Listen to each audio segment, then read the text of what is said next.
You are leading edge creators.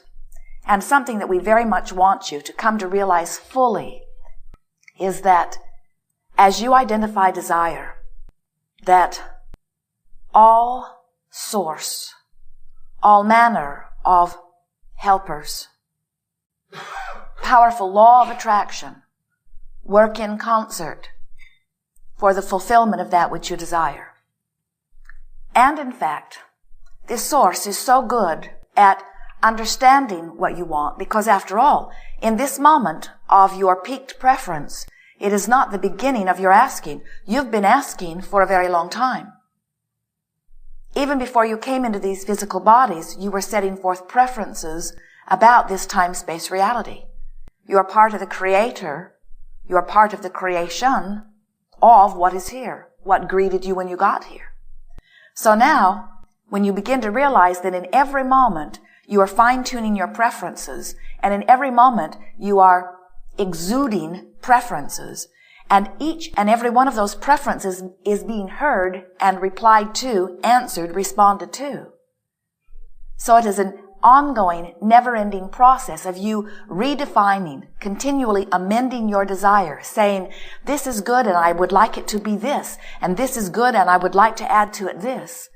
When you begin to understand that you are constantly honing from your time-space reality, new preferences, and each one of those is heard, then you may begin to understand that most of your work has been done just through living life, just through observing, just through contemplation, just through identification, through interaction with others.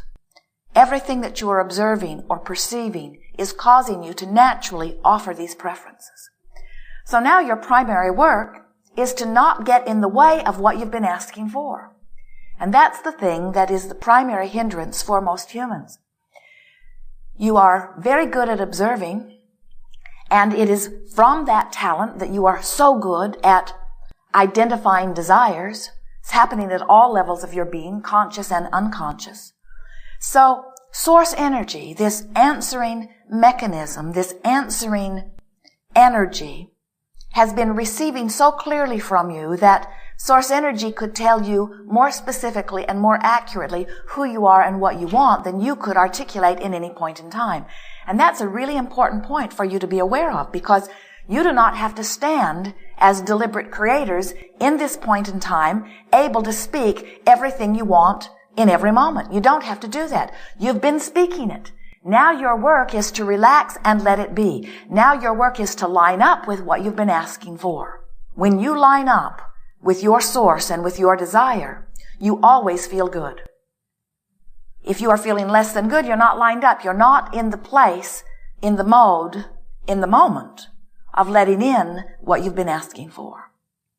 So deliberate creation is more about deliberately aligning energy. It's more about deliberately choosing thoughts that feel good. It's more about deliberately choosing the way you want to feel and then feeling that way and practicing it so that you can maintain your vibration of allowing no matter what else is going on around you. That's the true definition of what unconditional love is. It's saying, I will remain connected to my source, which is love, no matter what's happening around, because I've done such a good job of practicing thoughts that feel good that I'm vibrationally attuned to them. As we visit with so many of you, we see you and hear you in your place of asking for something.